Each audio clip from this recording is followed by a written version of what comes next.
So it used to be adolescence ended at 19, and now they're saying, according to the study, 24.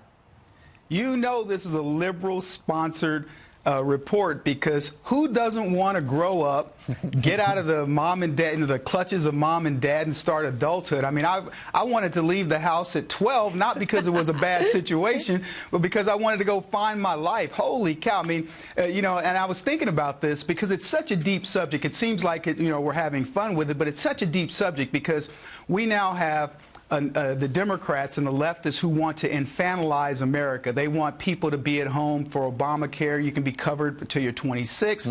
Quite frankly, liberals never grow up. They're still children, as we've seen with some of the things you guys have been talking about all morning with some of these various issues where you're just shaking your head going, seriously, DACA and illegal immigration? So they don't want to grow up. And then when you start looking at it from the black perspective, where we've got people that are grandparents at the age of 30, 32 years old, you know, what is it? Look, I was going to say, MAGA doesn't stand for Make America Great Again. It stands for Make America Grown Again. I'm so glad Donald Trump was able to become president and say, put on your big boy pants, America. It's time that we grow up. Well, it's interesting, Kevin, that they should move the goalposts as to when you become an adult, because you look at the statistics, people are actually, puberty is actually ending earlier. So you would think it's going the other direction. People are growing up faster, but that's not the reality, is it? Well, I'll tell you this, Steve. If you said, hey, millennials can't vote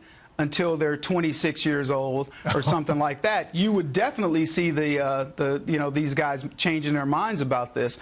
Look, if they want to make children, because the way I look at this is, the more you infantilize somebody, essentially you're saying you need our help. So you look at society and they're saying, no, all these guys are infants until they're 20, into their 20s and into their 30s and things like this. And they've got an entire culture, and I'll use blacks again, that make us believe that we are at the behest of the government. You know, unless the government's there to play adult, how are you going to survive, Kevin? So look, again, it's a complicated issue. We can poke a little bit of fun at it, but at the end of the day, we have to get people out of the house, grown up, and instead of telling kids that, you know, you can be 24, 25 years old before you find adulthood, we should be making them into young men and women much earlier. Kevin, I know you had a reality check at a very early age. Tell us about your story and what all of us who are trying to raise kids, what we need to do to prevent our kids from staying at home at 24.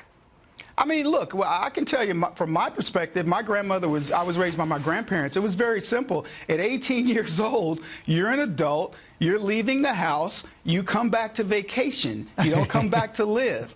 So, you know, come back and see us. You know, if you have kids, we want to see our great grandkids in my case. But no, you were gone, and quite frankly, that was sort of the coming of age was a big deal for at least for me and people in my family, and quite frankly, the generation I came up in. We couldn't wait to get to be 16 to drive. We couldn't wait to be 18 so we could have our freedom. And at some points it was 21 because I could drink, or, you know, 22, I was going to graduate from college. Now, all these things are just melting into, hey, be a kid until you're 40 years old, stay in mom and dad's basement. And I think it's a showcase of how how liberalism has taken over America. I don't want to make it too political, but I really believe that liberalism's taken over America and says, be a kid as long as you want to be a kid. No, how about you enter the real world, put on your big boy pants, and become an adult?